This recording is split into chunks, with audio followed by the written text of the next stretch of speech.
আসসালামু আলাইকুম। আশা করছি সবাই অনেক বেশি ভালো আছেন, আমরা ভালো আছি। আর আজকে নিয়ে আসি হচ্ছে কচুলতি ভাজি। ভাই কচুলতি ভাজিটা না অনেক বেশি মজা হয়, আর সেটা যদি হয় আমার আম্মুর হাতে তাহলে তো কোনো কথাই নেই।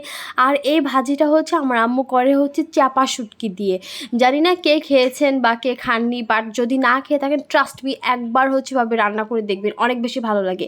আম্মু হচ্ছে কচুর লতিগুলো হচ্ছে ছোটো ছোটো করে কেটে নিয়েছে, আর অবশ্যই সিদ্ধ করে নিতে হবে। আর এখনই হচ্ছে দেখিয়ে দিয়েছে কি কি লাগবে। অবশ্যই চাপা শুটকি লাগবে, একটু আদা রসুন বাটা লাগবে, পেঁয়াজ লাগবে, কাঁচামরিচ লাগবে, আর হচ্ছে হলুদের গুঁড়ো, মরিচের গুঁড়ো, আর কিছু লাগবে না। তো আম্মু হচ্ছে এখন প্যানের মধ্যে তেল দিয়ে দিয়েছে, তেলটা তো অবশ্যই গরম হতে হবে। তারপর এটার মধ্যে হচ্ছে পেঁয়াজ, কাঁচামরিচ আর চাপা শুটকিগুলো কিন্তু এখনই দিয়ে দিতে হবে। এখন হচ্ছে দিয়ে হচ্ছে চাপা শুটকিগুলোকে হচ্ছে ভালোভাবে ম্যাশ করে নিতে হবে, যেন এগুলো ভেঙে ভেঙে যায়, তাহলে হচ্ছে অনেক খেতে ভালো লাগবে, ঘ্রাণ আসবে। আর ভাই ট্রাস্ট মি, এখন যে কি স্মেলটা আসছিল না, আমি তো জাস্ট ঘ্রাণে আমার মাথা ঘুরিয়ে যাচ্ছিল, এত মানে ঘ্রাণটা এত বেশি ভালো লাগছিল।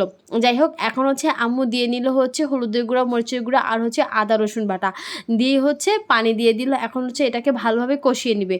এটা হচ্ছে ভালোভাবে কষানো হয়ে গেলে এটার মধ্যে হচ্ছে দিয়ে দিতে হবে সিদ্ধ করে রাখা কচুরলতি, আর অবশ্যই এটা ভালোভাবে কষিয়ে নিতে হবে। তারপর হচ্ছে আম্মু এখন দিয়ে দিবে হচ্ছে সিদ্ধ করে রাখা কচুরলতি, দেখতেই পারবেন এখন।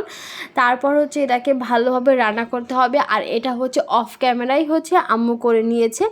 তারপর হচ্ছে দেখতে পারবেন কিছুক্ষণের মধ্যে আমাদের কচুরলতিটা একদম রেডি হয়ে যাবে। ভাই কি যে মজা হয়েছিল, ট্রাস্ট মি একবার বাসায় এভাবে রান্না করে খাবেন।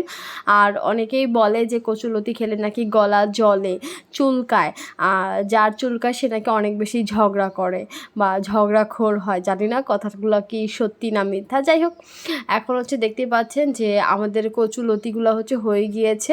এখন হচ্ছে আম্মু এটাকে প্লেটে সার্ভ করে নিবে, দেখতেই পাচ্ছেন যে প্লেটে এখন সার্ভ করে নিবে।